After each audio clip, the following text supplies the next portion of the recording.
ಅಥವಾ ಆ ನೊಂದಿರುವಂತ ವ್ಯಕ್ತಿಗೆ ನ್ಯಾಯ ಬೇಕೇ ಬೇಕು ಅಂತ ಇವತ್ತು ಆಗ್ರಹ ಮಾಡಿ ಕೂತ್ಕೊಳ್ಳಿ ಹೋರಾಟಕ್ಕೆ. ಲೇಬರ್ ಕಮಿಷನರ್ ಓಡ್ ಬರ್ತಾರೆ. ಯಾವುದೇ ಬಡವ ಶ್ರೀಮಂತ ಮತ್ತೊಂದು ಮಗದೊಂದು ಎಲ್ಲದಕ್ಕೂ ಮೀರಿ ನ್ಯಾಯ ಕೊಡಿಸೋದಕ್ಕೆ ನ್ಯಾಯಾಲಯ ಇದೆ. ಸ್ನೇಹಿತರೆ, ನಾವು ಇವಾಗ ಎಲ್ಲಿ ಬಂದಿದೀವಿ ಅಂದ್ರೆ ಪುಟ್ಟೇಗೌಡರು ಲಾಯರ್ ಪುಟ್ಟೇಗೌಡರ ಒಂದು ಆಫೀಸ್ ಹತ್ರ ಬಂದಿದ್ದೀವಿ. ಏನಪ್ಪಾ ಅಂತಂದ್ರೆ ನಮ್ಗೆ ಒಬ್ಬ ಮನುಷ್ಯನಿಗೆ ಅಥವಾ ಒಬ್ಬ ಸಾಮಾನ್ಯ ಜನರಿಗೆ ಕಾನೂನಿನ ಅರಿವು ತುಂಬಾ ಬೇಕಾಗುತ್ತೆ. ಯಾರಾದ್ರೂ ಕೇಳಿದಾಗ ಏನ್ ಕಾನೂನು ಮಾತಾಡ್ತಾ ಇದೆಯಾ, ಹಂಗ್ ಮಾತಾಡ್ತಾ ಇದೆಯಾ, ಏನ್ ರೂಲ್ಸ್ ಮಾತಾಡ್ತಾ ಇದೆಯಾ ಅಂತಾರೋ. ಬಟ್ ಕಾನೂನಿನ ಬಗ್ಗೆ ಎಷ್ಟು ಅರಿವು ಬೇಕು ಅಂದ್ರೆ ಒಬ್ಬ ಸಾಮಾನ್ಯ ಮನುಷ್ಯನಿಗೆ ಯಾವುದೇ ಒಂದು ಲಾ ಪಾಯಿಂಟ್ ಆಗಿರ್ಬೋದು. ಈಗ ಸಾಮಾನ್ಯ ಜನರಿಗೆ ಏನು ಗೊತ್ತಿಲ್ಲ, ಅಂದ್ರೆ ಲಾಯರ್ಗಳಿಗೆ ಗೊತ್ತು, ಪೊಲೀಸರಿಗೆ ಗೊತ್ತು, ದೊಡ್ಡವ್ರಿಗೆ ಗೊತ್ತು. ನಮ್ ಚಿಕ್ಕ ಸಾಮಾನ್ಯರಿಗೆ ಯಾವುದೂ ಗೊತ್ತಿಲ್ಲ. ಅದ್ ಬಂದ್ರೆ ಏನ್ ಮಾಡ್ಬೇಕು, ಇದ್ ಬಂದ್ರೆ ಏನ್ ಮಾಡ್ಬೇಕು, ಅಕಸ್ಮಾತ್ ಪೊಲೀಸ್ ಅವ್ರು ಏನಾದ್ರು ಸಡನ್ ಆಗಿ ಕರೆದು ಬಿಟ್ರೆ ನಮ್ಗೆ ಏನ್ ಮಾಡ್ಬೇಕು ಅಂತ ಹೇಳ್ಬಿಟ್ಟು ನಮ್ಗೆ ತಲೆನೇ ಓಡಲ್ಲ. ಅದ್ರ ಬಗ್ಗೆ ಇನ್ಫಾರ್ಮೇಶನ್ ತಿಳ್ಕೊಳ್ಳೋಕೆ ನಾವು ಬಂದಿದೀವಿ ಲಾಯರ್ ಪುಟ್ಟೇಗೌಡ್ರ ಹತ್ರ. ತುಂಬಾ ಎಕ್ಸ್ಪೀರಿಯನ್ಸ್ ಇರುವಂತಹ ಒಬ್ಬ ವಕೀಲರು. ಬನ್ನಿ, ಇವಾಗ ಅವ್ರ ಆಫೀಸ್ಗೆ ಬಂದಿದ್ದೀನಿ, ಹೋಗೋಣ, ಅವ್ರನ್ನ ಮಾತಾಡ್ಸೋಣ, ಅವ್ರ ಬಗ್ಗೆನೂ ತಿಳ್ಕೊಳ್ಳೋಣ, ಅದೇ ರೀತಿ ಕಾನೂನು ಬಗ್ಗೆನೂ ತಿಳ್ಕೊಳ್ಳೋಣ. ಓಕೆ, ಬನ್ನಿ, ಇವಾಗ ಪುಟ್ಟೇಗೌಡರು ಸರ್ ನಮ್ಮ ಜೊತೆ ಇದ್ದಾರೆ, ಅವ್ರನ್ನ ಮಾತಾಡ್ಸೋಂತ ಕೆಲಸ ಮಾಡೋಣ. ಸರ್ ನಮಸ್ತೆ. ಹೇಗಿದ್ದೀರಾ? ನಿಮ್ಮ ವಿಡಿಯೋಸ್ಗಳನ್ನ ತುಂಬಾ ನೋಡ್ತಾ ಇದೀವಿ, ಕಾನೂನಿನ ಅರಿವಿನ ಬಗ್ಗೆನೂ ತುಂಬಾ ಮೂಡಿಸ್ತಾ ಇದ್ದೀರಾ. ಹೇಗೆ ಅನಿಸ್ತಾ ಇದೆ ನಿಮಗೆ? ಈ ಸಾರ್ವಜನಿಕರಿಗೆ ನಮ್ಮ ಕಡೆಯಿಂದ ಏನು ಕಾನೂನಿನ ಅರಿವನ್ನ ಕೊಡಬೇಕು, ಎಲ್ಲಾ ವಿಚಾರದ ಬಗ್ಗೆ. ಅಂದ್ರೆ ನಾನು ಸರ್ವೇ ಸಾಮಾನ್ಯವಾಗಿ ಏನಾಗುತ್ತೆ, ಸಾರ್ವಜನಿಕರು ದೈನಂದಿನವಾಗಿ ಏನು ಸಮಸ್ಯೆಗಳನ್ನ ಅನುಭವಿಸ್ತಾರೆ ಅದ್ರ ಬಗ್ಗೆ ಅವೇರ್ನೆಸ್ ಕೊಡೋದನ್ನೇ ನಾನು ಇಷ್ಟು ವರ್ಷಗಳಿಂದ ಮಾಡ್ಕೊ ಬಂದಿರುವಂಥದ್ದು. ಕೆಲವೊಂದು ಏನಾಗುತ್ತೆ, ಎಷ್ಟೋ ಜನ ಈಗ ಗೊತ್ತಿಲ್ಲದಲ್ಲೇ ವೆಹಿಕಲ್ ತಗೋತಾರೆ, ಅಲ್ಲಿ ಹೋಮ್ ಲೋನ್ನ ತಗೋತಾರೆ, ಸೈಟ್ಗಳನ್ನು ತಗೊಳ್ತಾರೆ, ಎಲ್ಲೋ ಹೋಗಿ ಯಾವುದೋ ಮೋಸದ ಜಾಲಕ್ಕೆ ಬೀಳ್ತಾರೆ. ಅದರಿಂದ ಒಂದು ಅವೇರ್ನೆಸ್ ವಿಡಿಯೋಗಳನ್ನು ಕೊಟ್ಟಾಗ ನಮ್ಮಲ್ಲಿ ಎಷ್ಟೋ ಜನ ಬಂದಂಥ ಸಂದರ್ಭದಲ್ಲಿ, ಇಲ್ಲ ಎಲ್ಲೋ ಒಂದು ಕಡೆ ಹೋದಂಥ ಸಂದರ್ಭದಲ್ಲಿ ಜನ ಹೇಳೋದೇನೆಂದರೆ, ಸರ್ ನಿಮ್ಮ ವಿಡಿಯೋವನ್ನು ನೋಡಿ ನಾನು ಎಚ್ಚೆತ್ಕೊಂಡೆ. ಅದೊಂದು ಆ ಮಾತೊಂದು ಇದೆಯಲ್ಲ, ಅದೊಂದು ನಮಗೆ ಸಂಪೂರ್ಣವಾದ ತೃಪ್ತಿ ಕೊಡುತ್ತೆ. ಸರ್ ನೀವು ಆ ಲೇಔಟ್ ಸರಿ ಇಲ್ಲ ಅಂದ್ರಲ್ಲ ಸರ್, ಅಲ್ಲೋ ಸೈಟ್ ತೊಗೋಬೇಕು ಅಂತಿದ್ದೆ ಸರ್, ಇಲ್ಲ ಯಾವುದೋ ಒಂದು ರೆವಿನ್ಯೂ ಲೇಔಟ್ನಲ್ಲಿ ನಾವು ಒಂದು ಸೈಟ್ ತೊಗೋಬೇಕು ಅಂತಿದ್ದೆ ಸರ್, ನೀವು ಹೇಳಿದ್ಮೇಲೆ ಡಾಕ್ಯುಮೆಂಟ್ಸ್ ಈ ಥರ ಎಲ್ಲ ಇರುತ್ತೆ ಅಂತ ಗೊತ್ತಿದ್ದು ನಾವು ಯಾಕೆ ಸರ್ ಮೋಸ್ಕೋಬೇಕು, ಹಂಗಾಗಿ ನಾವು ನೆಗ್ಲೆಕ್ಟ್ ಮಾಡ್ದೋ ಅಂದಾಗ ಆ ತೃಪ್ತಿ ಇದೆಯಲ್ಲ, ನಮಗೆ ತುಂಬ ಸಂತೋಷ ಕೊಡುತ್ತೆ. ಓಕೆ ಸರ್, ಕುತ್ಕೊಂಡ್ಬಿಡಿ ಸರ್, ಮಾತಾಡೋಣ, ಕುತ್ಕೊಂಡ್ಬಿಡಿ ಸರ್. ಓಕೆ, ಈಗ ಸರ್ ಏನು ಅಂತಂದ್ರೆ, ಯಾಕೆ ಈಗ ನಾರ್ಮಲ್ ಎಲ್ಲ ಲಾಯರ್ಗಳು ಅಥವಾ ವಕೀಲರು ಏನ್ ಮಾಡ್ತಾರೆ, ಅವ್ರ ಕೆಲಸ ಆಯ್ತು, ಅವ್ರಾಯ್ತು. ಯಾಕೆ ಅಂದ್ರೆ ಈಗ ಒಬ್ಬ ಸಾಮಾನ್ಯ ಜನರಿಗೆ ಕಾನೂನಿನ ಅರಿವು ಎಷ್ಟು ಮುಖ್ಯ ಆಗುತ್ತೆ ನೋಡಿ? ಯಾವುದೇ ಒಂದಾಗಿರ್ಬೋದು, ಈಗ ಸರ್ವೇ ಸಾಮಾನ್ಯವಾಗಿ ಈಗ ಜನಗಳಿಗೆ ನಾವು ಅವೇರ್ನೆಸ್ ಅನ್ನು ಕೊಡಲೇಬೇಕಾಗ್ತದೆ. ಯಾಕೆಂದ್ರೆ ಯಾವುದೋ ಒಂದು ವಿಚಾರ ಆಗಿರ್ಬೋದು, ಯಾವುದಾನು ಆಗಿರ್ಬೋದು, ಈಗ ಪ್ರತಿಯೊಂದಕ್ಕೂ ಸಹ ಕಾನೂನಿದೆ. ಪ್ರತಿಯೊಂದಕ್ಕೂ ಈಗ ನಾವು ನೋಡಿ, ನಾವಿಲ್ಲಿ ಕೂತಿದ್ದೀವಿ ಅಂದ್ರೆ ಇದಕ್ಕೊಂದು ಕಾನೂನಿದೆ. ಇದು ಸಂವಿಧಾನ ನಮಗೆ ಕೊಟ್ಟಿರುವಂತಹ ಹಕ್ಕು. ಇಲ್ಲೊಂದು ಕೂತಿದ್ದೀವಿ, ಇಲ್ಲೊಂದು ಆಫೀಸ್ ಮಾಡ್ತೀವಿ ಅಂದ್ರೆ ನಮಗೆ BBMP ಲೈಸೆನ್ಸ್ ಬೇಕು, ಅದು ಕಾನೂನು. ನಮ್ಗೊಂದು ಯಾವುದೋ ಒಂದು ಪ್ರೊಫೆಷನ್ ಮಾಡ್ತೀವಿ ಅಂದ್ರೆ ಅದಕ್ಕೊಂದು ಲೈಸೆನ್ಸ್ ಬೇಕು, ಕಾನೂನು. ಆಮೇಲೆ ನಾವು ಈಗ ಕಾರ್ ತೆಗಿತೀವಿ ಅಂತ ತಿಳ್ಕೊಳ್ಳಿ, ಆಚೆ ಹೋಗಕ್ಕೆ, ಅದಕ್ಕೊಂದು MVC ಆಕ್ಟ್ ಇದೆ.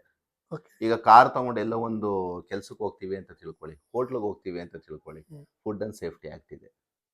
ಈಗ ಎಲ್ಲೋ ಒಂದು ಫ್ಯಾಕ್ಟ್ರಿಗೆ ಹೋಗ್ತೀವಿ ಅಂತ ತಿಳ್ಕೊಳ್ಳಿ, ಫ್ಯಾಕ್ಟ್ರಿಗಳಲ್ಲಂತೂ ಹತ್ತಾರು ಕಾನೂನುಗಳಿದೆ. ಇದು PF ಕಾನೂನಿದೆ, ESI ಕಾನೂನಿದೆ, ಮೆಟರ್ನಿಟಿ ಬೆನಿಫಿಟ್ ಆಕ್ಟ್ ಇದೆ, ಇಂಡಸ್ಟ್ರಿಯಲ್ ಲೈಸೆನ್ಸ್ಗಳು, ಈ ಫ್ಯಾಕ್ಟ್ರಿಗಳಿಗೆ ಸಂಬಂಧಪಟ್ಟಂತೆ ಸಾವಿರಾರು ಕಾನೂನು ಕಾಯ್ದೆಗಳಿದೆ. ಅದನ್ನ ಸಾರ್ವಜನಿಕರಿಗೆ ತಿಳಿಸೋದು ಹೇಗೆ? ಈಗ ಒಬ್ಬ ಕಾರ್ಮಿಕ ಒಂದು ಫ್ಯಾಕ್ಟ್ರಿನಲ್ಲಿ ಕೆಲಸ ಮಾಡ್ತಾನೆ ಅಂದ್ರೆ ತನ್ನ ಹಕ್ಕು ಬಾಧ್ಯತೆಗಳು ಏನು ಅಂತ ಅವನು ತಿಳ್ಕೊಂಡಿರ್ಬೇಕು. ಅದನ್ನ ತಿಳ್ಕೊಂಡ್ರೆ ಅವನು ಸಮರ್ಪಕವಾಗಿ ಒಬ್ಬ ಕಾರ್ಮಿಕ ಆಗೋದಕ್ಕೆ ಲಾಯಕ. ಈಗ ನಮ್ಮಲ್ಲಿ ಏನಾಗಿರುತ್ತೆ ಗೊತ್ತಾ, ಸರ್ವೆ ಇದು ಪ್ರತಿಯೊಬ್ಬರಿಗೂ ನಿಲ್ಕತ್ತೆ ಮಾತು. ಇದನ್ನ ಕ್ಲೀನಾಗಿ ಯೋಚನೆ ಮಾಡಿಬೇಕಾದ್ರೆ, ನೀವೊಂದು ಫ್ಯಾಕ್ಟ್ರಿಗೆ ಹೋಗಿ, ಈಗ ನಮ್ಮ ರಾಜಾಜಿನಗರ, ನೆಲಮಂಗಲ, ನಮ್ಮ ಪೀಣ್ಯ ದೊಡ್ಡ ಇಂಡಸ್ಟ್ರಿಯಲ್ ಲೇಔಟ್, ನಮ್ಮ ಜಿಗಣಿ ಈ ಕಡೆ ಎಲ್ಲ ದೊಡ್ಡ ಇಂಡಸ್ಟ್ರಿಯಲ್ ಲೇಔಟ್ ಇದೆ ಅಂತ ತಿಳ್ಕೊಳ್ಳಿ. ನೀವು ಒಬ್ಬ ಕಾರ್ಮಿಕನ ಹತ್ರ ಹೋಗ್ಬಿಟ್ಟು ನೀವು ಹೆಂಗಪ್ಪ ESI PF ಎಲ್ಲ ಹೆಂಗಪ್ಪ ಅಂತ ಕೇಳಿ, ಸರ್ ನಮ್ಗೆ PF ಅದು ಗೊತ್ತಿಲ್ಲ ಸರ್, ESI ಅದು ಏನು ಗೊತ್ತಿಲ್ಲ ಸರ್, ಇಷ್ಟೇ ಅನ್ನೋದವರು. ನಿಮ್ಗೆ PF ಅನ್ನ ಮ್ಯಾಂಡೇಟರಿ ಮಾಡ್ಕೋಬೇಕು ಅಂತ ಕಾರ್ಮಿಕರಿಗೆ ಗೊತ್ತಿರಲ್ಲ, ESIಗಳನ್ನ ಹೇಗೆ ಅಪ್ಲಿಕೇಬಲ್ ಮಾಡ್ಕೋಬೇಕು ಅಂತ ಗೊತ್ತಿರಲ್ಲ. ಆಮೇಲೆ ಯಾವುದೇ ಕಂಪನಿಯನ್ನ ನಡೆಸುವಂತ ಮಾಲೀಕರು ಏನ್ ಮಾಡ್ತಾರೆ ಅಂದ್ರೆ, ತನಗೆ ಲಾಭಾಂಶದ ಮಾತ್ರ ಅವ್ನು ನೋಡ್ತಾ ಇರ್ತಾನೆ. ಕಾರ್ಮಿಕರದು ಸ್ಯಾಲ್ರಿ ಕೊಡ್ತಾರೆ, ಅದೆಲ್ಲ ನೆಕ್ಸ್ಟ್ ಪ್ರಶ್ನೆ. ಬಟ್ ಕಾನೂನಲ್ಲಿ ಏನೇನೋ ಅವ್ರಿಗೆ ಬೆನಿಫಿಟ್ ಅನ್ನಗಳನ್ನ ಕೊಡಬೇಕು, ಅದನ್ನ ಮರ್ತಿರ್ತಾನೆ ಅವನು. ಹ್ಮ್ ಹ್ಮ್ ಇದೆಲ್ಲ ಎಲ್ಲ ಫ್ಯಾಕ್ಟ್ರಿಗಳಲ್ಲೂ ಅಷ್ಟೇ, ಪ್ರತಿಯೊಂದು ಫ್ಯಾಕ್ಟ್ರಿಗಳಲ್ಲೂ ಅಷ್ಟೇ. ನೀವು ಹಿಂಗೋಗಿ ಹಿಂಗೆ ರೌಂಡ್ ಹಾಕೊಂಡ್ಬನ್ನಿ ಒಂದ್ಸಲ, ಯಾವುದೇ ಫ್ಯಾಕ್ಟ್ರಿಗಳಲ್ಲಾಗಿರ್ಬೋದು, ಯಾವುದೇ ಗಾರ್ಮೆಂಟ್ಸ್ಗಳಲ್ಲಾಗಿರ್ಬೋದು. ಈ ಗಾರ್ಮೆಂಟ್ಸ್ಗಳನ್ನಂತೂ ಕಂಪಲ್ಸರಿ ESI PF ಕೊಡ್ತಾ ಇಲ್ಲ, ಬಟ್ ಕಾನೂನಿದೆ. ಹ್ಮ್ ESI PF ಅನ್ನ ಕೊಡಬೇಕು, ಮ್ಯಾಂಡೇಟ್ರಿ ಕೊಡಬೇಕು, ಕಂಪಲ್ಸರಿ ಕೊಡಬೇಕು, ಬಟ್ ಕೊಡ್ತಾ ಇಲ್ಲ.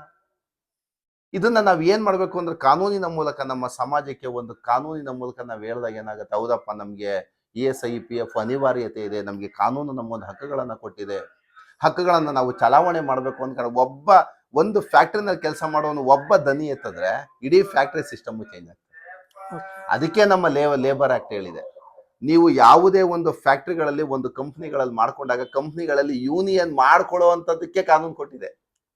ಪ್ರತಿಯೊಂದು ಫ್ಯಾಕ್ಟ್ರಿಗಳಲ್ಲಿ ನಿಮ್ಮ ಯೂನಿಯನ್ನ ಬೆಳೆಸ್ಕೊಳ್ಳಿ, ಕಾರ್ಮಿಕರಿಗೆ ಸಂಬಂಧಪಟ್ಟಂತ ಒಂದು ಸಂಘಟನೆನೇ ಮಾಡ್ಕೊಳ್ಳಿ ಅಂದ್ಬಿಟ್ಟು ಲೇಬರ್ ಆಕ್ಟೇ ಪ್ರಾವಿಷನ್ ಮಾಡಿಕೊಟ್ಟಿದೆ. ನಿಮ್ಗೆ ಏನಾದ್ರು ಅನಾನುಕೂಲ ಆದಂತ ಸಂದರ್ಭದಲ್ಲಿ, ಏನಾದ್ರು ಓನರ್ ಕಡೆಯಿಂದ, ಮ್ಯಾನೇಜ್ಮೆಂಟ್ ಕಡೆಯಿಂದ ನಿಮಗೆ ತೊಂದರೆ, ESI PF, salary, bonus, increment, maternity, ಹೆಣ್ಮಕ್ಳಿಗೆ ಏನಾದ್ರು ನಿಮ್ಗೆ ಪ್ರೊಟೆಕ್ಷನ್ ಕೊಡ್ಲಿಲ್ವಾ, ಅಕಸ್ಮಾತ್ ಮೆಟರ್ನಿಟಿ ಲೀವ್ ಕೊಡ್ತಾ ಇಲ್ವಾ, ಈ ಎಲ್ಲಾ ವಿಚಾರವಾಗೂ ನಿಮ್ಗೆ ಮ್ಯಾನೇಜ್ಮೆಂಟು ಅಥವಾ ಓನರ್ ವಿರುದ್ಧವಾಗಿ ನೀವು ಕಾನೂನಿನ ಮೂಲಕ ದನಿ ಎತ್ತಿ ಅಂದ್ಬಿಟ್ಟು ಲೇಬರ್ ಆಕ್ಟೇ ಮಾಡಿಕೊಟ್ಟಿದೆ. ಇದು ಗೊತ್ತಾ ಕಾರ್ಮಿಕರಿಗೆ ಗೊತ್ತಾ? ಇದು ಸಾಮಾನ್ಯವಾಗಿ ಏನಾಗುತ್ತೆ ಅಂದ್ರೆ, ನೋಡಿ, ಒಂದು ಫ್ಯಾಕ್ಟ್ರಿನಲ್ಲಿ ಕೆಲಸಗಾರ ಇರ್ತಾನೆ ಅಂತ ತಿಳ್ಕೊಳ್ಳಿ. ಯಾಕೆ ಸಂಘಟನೆಗಳು ಬೇಕು, ಯಾಕೆ ಹೋರಾಟಗಳು ಬೇಕು ಅಂತ ನಾನು ಹೇಳ್ತೀನಿ ಅಂದ್ರೆ, ಈಗ ಒಬ್ಬ ಕಾರ್ಮಿಕ ಒಬ್ಬ ಓನರ್ ಹತ್ರ ಹೋಗಿ ಮಾತಾಡಕ್ಕಾಗ್ತದ? ಇಲ್ಲ. ಅದು ಸಾಧ್ಯನಾ? ಅದು ಓನರ್ ಹತ್ರ ಏನಾರು ಅವರು ಕೋಟ್ಯಾಂತರ ರೂಪಾಯಿ ಬಂಡವಾಳ ಹಾಕ್ಬಿಟ್ಟು ಒಂದು ಫ್ಯಾಕ್ಟ್ರಿನ ಎಸ್ಟಾಬ್ಲಿಷ್ಮೆಂಟ್ ಮಾಡಿರ್ತಾನೆ. ಒಬ್ಬ ಕಾರ್ಮಿಕ ಹೋಗ್ಬಿಟ್ಟು ಸರ್ ESI PF ಇಲ್ಲ ಸರ್ ಅಂದ್ರೆ ಒದ್ದಾಚೆ ಆಗ್ತಾರೆ. ಇದು ಸರ್ವೇ ಸಾಮಾನ್ಯ. ಆಮೇಲೆ ಒಬ್ಬ ಇಬ್ರು ಹೋರಾಟವನ್ನು ಮಾಡಲ್ಲ. ಅಯ್ಯೋ ನನಗೆ ಹಾಕ್ಬೇಕು ಊರು ಸಬ್ರಿ, ನಾನು ಸ್ಯಾಲ್ರಿ ತಗೊಂಡು ನನ್ನ ಹೆಂಡತಿ ಮಕ್ಕಳನ್ನ ಮನೇನ ಮೇಂಟೈನ್ ಮಾಡೋದನ್ನ ಇಷ್ಟು ಸಾಕು ಅಷ್ಟೇ. ಈ ಎಲ್ಲ ಆಗು ಹೋಗುಗಳನ್ನ ಅರ್ಥಕೊಂಡು ಬಾಬಾ ಸಾಹೇಬ್ ಅಂಬೇಡ್ಕರ್ ಅವತ್ತೇ ಲೇಬರ್ ಆಕ್ಟ್ ಅನ್ನ ಮಾಡಿದ್ದಾರೆ, ಅವತ್ತೇ ಸಂಘಟನೆಯನ್ನ ಮಾಡಬೇಕು, ಅವತ್ತು ಹೋರಾಟಗಳನ್ನ, ನಮ್ಮ ಭಾರತ ದೇಶದಲ್ಲಿ ಹೋರಾಟ ತುಂಬಾ ಅನಿವಾರ್ಯತೆ ಇದೆ ಅಂತ ಅವ್ರು ಅವತ್ತೇ ಮನಗಂಡಿದ್ರು. ನೋಡಿ, ಅಂದ್ರೆ ನಮ್ಮಲ್ಲಿ ಏನಾಗತ್ತೆ, ನಮ್ಮಲ್ಲಿ ಸುಮಾರು ಪತ್ರಕರ್ತರಿದ್ದಾರೆ, ಹೋರಾಟಗಾರರಿದ್ದಾರೆ, RTI ಆಕ್ಟಿವಿಸ್ಟ್ಗಳಿದ್ದಾರೆ. ನಾನು ಎಲ್ಲರಿಗೂ ಒಂದಷ್ಟು ಮಾಹಿತಿಗಳನ್ನ ಹೇಳ್ತೀನಿ ಕೇಳಿ. ಈಗ ಕಾನೂನಿನ ಹೋರಾಟನೇ ಬೇರೆ, ನಮ್ದು ಸಂಘಟನೆಗಳ ಮೂಲಕ, ಅಂದ್ರೆ ಸಂಘಟನೆಯಿಂದ ಒಂದು ಜನ ಬೆಂಬಲದ ಮೂಲಕ ಹೋರಾಟಗಳನ್ನ ಮಾಡ್ತೀವಿ, ಅದ್ರ ಶಕ್ತಿನೇ ಬೇರೆ. ಈಗ ನೀವು ನೋಡಿ ಬೇಕಾದ್ರೆ, ಈಗ ಒಂದು ಫ್ಯಾಕ್ಟ್ರಿ ಹತ್ರ ಹೋಗ್ತೀವಿ ಅಂತ ತಿಳ್ಕೊಳ್ಳಿ, ಫ್ಯಾಕ್ಟ್ರಿನಲ್ಲಿ ಕೆಲಸ ಮಾಡ್ತಾ ಇರ್ತಾರೆ, ಒಂದು ಯಾವುದೋ ಲೇತ್ ಮಷಿನ್ನು, ಯಾವುದೋ ಒಂದು ಮಷಿನ್ಗಳಿರ್ತವೆ, ಅದಕ್ಕೆ ಕೈ ಕೊಟ್ಬಿಟ್ಟು ಕೈ ಸಿಗಾಕೊಬಿಡ್ತು ಅಂತ ತಿಳ್ಕೊಳ್ಳಿ, ಕೈ ಕಟ್ಟಾಗ್ಬಿಡುತ್ತೆ. ಎಲ್ಲ ಫ್ಯಾಕ್ಟ್ರಿಗಳಲ್ಲೂ ಅಷ್ಟೇ. ಈಗ ಯಾವುದೋ ಗಾರ್ಮೆಂಟ್ಸ್ಗೆ ಹೋಗ್ತೀವಿ, ಇದು ಕೊಟ್ಬಿಡ್ತಾರೆ, ನೀಡ್ಲು ಕೊಟ್ಬಿಡ್ತಾರೆ, ಬೆಳ್ಳು ಮುರಿದೋಗುತ್ತೆ. ಇಲ್ಲ ಯಾವುದೋ ಇದು ಮಷಿನ್ಗಳಿರ್ತವೆ, ಮ್ಯಾನುಫ್ಯಾಕ್ಚರಿಂಗ್ ಮಷಿನ್ಗಳು, ಕೈಯೇ ಹೋಗ್ಬಿಡುತ್ತೆ, ತಲೆನೇ ಹೋಗ್ಬಿಡುತ್ತೆ, ಎಷ್ಟೋ ಸಲ ಕಾಲುಗಳು ಹೋಗ್ಬಿಡುತ್ತೆ, ಇಲ್ಲ ಸೇಫ್ಟಿ ಕೊಟ್ಟಿರಲ್ಲ ಮೆಜರ್ಮೆಂಟ್ಗಳು. ಅವೆಲ್ಲ ಏನಾಗುತ್ತೆ, ಈಗ ತೊಂದರೆ ಆಗುತ್ತೆ ಅಂತ ತಿಳ್ಕೊಳ್ಳಿ. ಒಂದು ಫ್ಯಾಕ್ಟ್ರಿನಲ್ಲಿ ಒಬ್ಬ ವ್ಯಕ್ತಿ ಸ್ಪಾಟ್ ಔಟ್ ಆಗ್ಬಿಡ್ತಾನೆ, ಏನೋ ಒಂದು ಬಿದೋಗುತ್ತೆ, ಔಟ್ ಆಗ್ತಾನೆ, ಆಮೇಲೆ ಕೈ ಕಾಲು ಹೋಗ್ಬಿಡುತ್ತೆ ಅಂತ ತಿಳ್ಕೊಳ್ಳಿ. ನೀವೊಂದು ಹೋರಾಟದ ಮೂಲಕ ಒಂದು 20 ಜನ ಫ್ಯಾಕ್ಟ್ರಿ ಹತ್ರ ಹೋಗಿ, ನೀವೊಂದು 20-30 ಜನ, ಅಥವಾ ನಿಮ್ಮ ಲೇಬರ್ ಯೂನಿಯನ್ನೇ ಅಲ್ಲಿ ಆ ಒಬ್ಬ ಸತ್ತಿರುವಂತ ವ್ಯಕ್ತಿಗೆ ಅಥವಾ ಆ ನೊಂದಿರುವಂತ ವ್ಯಕ್ತಿಗೆ ನ್ಯಾಯ ಬೇಕೇ ಬೇಕು ಅಂತ ಇವತ್ತು ಆಗ್ರಹ ಮಾಡಿ ಕೂತ್ಕೊಳ್ಳಿ ಹೋರಾಟಕ್ಕೆ. ಲೇಬರ್ ಕಮಿಷನರ್ ಓಡ್ ಬರ್ತಾರೆ, ಹತ್ತಿರದ ಪೊಲೀಸ್ ಸ್ಟೇಷನ್ ಅವ್ರು ಓಡ್ ಬರ್ತಾರೆ, ಇಲ್ಲ ಲೇಬರ್ ಮಿನಿಸ್ಟರ್ ಮನೆ ಅದೇನಿದೆ ಹೋರಾಟ ಕೂತವ್ರೆ, ಸರಿ ಬಗೆಹರಿಸಪ್ಪ ಬೇಗ, 24 hours ಅಲ್ಲೇ ಅವನಿಗೆ ಕಾಂಪನ್ಸೇಷನ್ ಕೊಟ್ಬಿಡ್ತಾರೆ. ಇದು ಸತ್ಯ ಅಲ್ವಾ? ಅರ್ಥ ಮಾಡ್ಕೋತೀರಾ ಇದನ್ನ? ಅದೇ ನಾವು ಕೋರ್ಟ್ಗೆ ಹೋಗಿ ಕಾಂಪನ್ಸೇಷನ್ ಹಾಕೊಂಡ್ರೆ ಏನಾಗಬೇಕು, ಮಿನಿಮಮ್ 2-3 years ಆಗಲ್ವಾ? ನೋಡಿ, ಅದಕ್ಕೇನೆ ಹೇಳೋದು, ನಮ್ಮಲ್ಲಿ ಈ ಹೋರಾಟ ಅಂತ ಮನೋಭಾವನೆ ಬಂತಲ್ಲ, ನಮ್ಮ ಭಾರತ ದೇಶಕ್ಕೆ ಸ್ವತಂತ್ರದ ಮೂಲಕ ಹೋರಾಟ ಬಂದಿರುವಂಥದ್ದು ನಮ್ಮ ನೆಹರು ಅವರಿಗೆ, ಗಾಂಧೀಜಿ ಅವರಿಗೆ, ಅಂಬೇಡ್ಕರ್ ಅವ್ರಿಗೆ, ಸುಭಾಷ್ ಚಂದ್ರ ಬೋಸ್ಗೆ, ಭಗತ್ ಸಿಂಗ್ಗೆ, ಚಂದ್ರಬೋಸ್, ನಮ್ಮ ಆಜಾದ್ ಇದಕ್ಕೆ ಹೋರಾಟದ ಮೂಲಕ ಸಮಸ್ಯೆಗಳನ್ನ ಬಗೆಹರಿಸ್ಬೋದು ಅಂತ ಅವತ್ತೇ ಗೊತ್ತಿತ್ತು. ಹೋರಾಟನೇ ಮೂಲ ಅಸ್ತ್ರ, ಹೋರಾಟಗಳನ್ನ ಮಾಡಲೇಬೇಕು, ಹೋರಾಟಗಳನ್ನ ಮಾಡಿದ್ರೆ ಬೇಗ ನಾವು ನ್ಯಾಯವನ್ನ ಪಡ್ಕೋಬಹುದು ಅಂತ ಅವತ್ತು ಗೊತ್ತಿತ್ತು. ಅದನ್ನೇ ಸಂವಿಧಾನದಲ್ಲೂ ಮಾಡೋದು, ಹೋರಾಟ ನಿಮ್ಮ ಜನ್ಮಸಿದ್ಧ ಹಕ್ಕು ಅಂತ.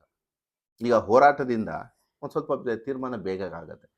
ಅಕಸ್ಮಾತ್ ಹೋರಾಟಕ್ಕೆ ಬಗಿಲಿಲ್ವಾ, ಅಲ್ಲೇನು ಹಣಕಾಸು ಅಧಿಕಾರನ ಮತ್ತೊಂದು ಮಗದೊಂದು ದೌರ್ಜನ್ಯ ಬಂತ, ಅಂಥ ಸಂದರ್ಭದಲ್ಲಿ ನಮ್ಮನ್ನ ಸರ್ವೇ ಕಾಲದಲ್ಲಿ ಯಾವುದೇ ಬಡವ ಶ್ರೀಮಂತ ಮತ್ತೊಂದು ಮಗದೊಂದು ಎಲ್ಲದಕ್ಕೂ ಮೀರಿ ನ್ಯಾಯ ಕೊಡಿಸೋದಕ್ಕೆ ನ್ಯಾಯಾಲಯ ಇದೆ. ನ್ಯಾಯಾಲಯ ಇದೆ. ಅದರಿಂದ ವಂಚಿತರಾಗೋದಕ್ಕೆ ಸಾಧ್ಯನೇ ಇಲ್ಲ. ಹಂಗಾಗಿ ನಾವು ಸಹ ಯಾವುದೇ ಒಂದು ಅನ್ಯಾಯ ಆದಂಥ ಸಂದರ್ಭದಲ್ಲಿ ಕಾನೂನನ್ನು ತಿಳ್ಕೊಂಡಿದ್ದು ನಾವು ಹೋಗಿ ಹೋರಾಟ ಮಾಡಿದ್ರೆ ಬೇಗ ನ್ಯಾಯ ಸಿಗುತ್ತೆ. ಹಂಗಾಗಿ ನಾನು ಒಂದು ಸ್ವಲ್ಪ ಈ ಆಕಸ್ಮಿಕವಾಗಿ ಹೋರಾಟಕ್ಕೆ ಬಿದ್ದವನು. ಹ್ಮ್ ಹ್ಮ್. ಆಕಸ್ಮಿಕವಾಗಿ ಇದೇ ಸೇಮ್ ಫ್ಯಾಕ್ಟ್ಸೇ ಇದೇನೆ. ನಮ್ಮಲ್ಲಿ 2008-9ನೇ ಸಾಲಿನಲ್ಲಿ ನಮ್ಮ ಪೀಣ್ಯದಲ್ಲಿ ಗಾರ್ಮೆಂಟ್ಸ್ಗೆ ESIPFಗೆ ದೊಡ್ಡ ಹೋರಾಟಗಳಾಗ್ತಿವೆ, ದೊಡ್ಡ ಹೋರಾಟ. ಅವತ್ತು ನಾವು ಹೋರಾಟಕ್ಕೆ ಧುಮುಕಿದೆ. ಆ್ಯಕ್ಚುಲಿ ಏನು ಒಂದು 15-16 ವರ್ಷಗಳಿಂದ ನಾವು ಮಾಡ್ತಾ ಇದ್ದೀವಿ. ಅವತ್ತು ಹೋರಾಟಕ್ಕೆ ಧುಮುಕಿದ್ದು, ಅವತ್ತು ನ್ಯಾಯ ಎಲ್ಲಿ ಹೋರಾಟ ಮಾಡಿದಾಗ ನ್ಯಾಯ ಸಿಗುತ್ತೆ ಅಂತ ನಮಗೆ ಗೊತ್ತಾಯಿತು, ಅವತ್ತಿಂದನೇ ಹೋರಾಟಕ್ಕೆ ಬಿದ್ದು. ಹಂಗಾಗಿ ಸಾರ್ವಜನಿಕರಿಗೆ ಅತ್ಯಂತ ಬೇಗವಾಗಿ ಎಲ್ಲಿ ನ್ಯಾಯ ಸಿಗುತ್ತೆ ಅದನ್ನು ಮಾಡ್ಕೊಳ್ತೀವಿ. ಆಮೇಲೆ ಎಲ್ಲದನ್ನು ಹೋರಾಟದಲ್ಲೇ ಮಾಡೋದಕ್ಕೆ ನಾವು ಸಾಧ್ಯ ಆಗೋದಿಲ್ಲ. ಹೌದು. ಈಗ ಇದು ಯಾವುದೋ ಒಂದು ವೆಹಿಕಲ್ ಲೋನ್ ಆಗಿರ್ಬೋದು, ಹೋಮ್ ಲೋನ್ ಆಗಿರ್ಬೋದು, ಡಿವೋರ್ಸ್ ಆಗಿರ್ಬೋದು, ಅಕಸ್ಮಾತ್ ಹೋಮ್ ಲೋನ್ ಕೇಸಸ್ ಆಗಿರ್ಬೋದು, ಸಿವಿಲ್ ಸೂಟ್ಸ್ ಆಗಿರ್ಬೋದು. ಈಗ ಯಾವುದೋ ಒಂದು ಸೈಟ್ ಲಿಟಿಗೇಷನ್ ಆಗ್ಬಿಟ್ಟಿರುತ್ತೆ ಅಂತ ತಿಳ್ಕೊಳ್ಳಿ, ಹೋರಾಟ ಮಾಡೋದಕ್ಕಾಗತ್ತಾ? ನಾವು ಅದನ್ನ ಕೋರ್ಟಲ್ಲಿ as per declaration injunction suit ಹಾಕೊಂಡು ಕೇಸನ್ನು ಮಾಡ್ಕೋಬೇಕಾಗ್ತದೆ. ಇದು ಕಾನೂನಿದು. ಅಂದರೆ ಎಲ್ಲವನ್ನು ಹೋರಾಟನೇ ಮಾಡೋಕ್ಕಾಗಲ್ಲ, ಎಲ್ಲವನ್ನು ಕಾನೂನು ಹತ್ರನೇ ಹೋಗೋದಕ್ಕಾಗಲ್ಲ. ಎರಡಕ್ಕೂ ನಮ್ಗೆ ಎಲ್ಲ ಕಾಲದಲ್ಲೂ ಕಾನೂನು ಇದ್ದೇ ಇರುತ್ತೆ. ಬಟ್ ಹೋರಾಟಗಳನ್ನು ಮಾಡಿದ್ರು ಬೆಲೆ ಸಿಗುತ್ತೆ ಅನ್ನೋದು ನಮ್ಮ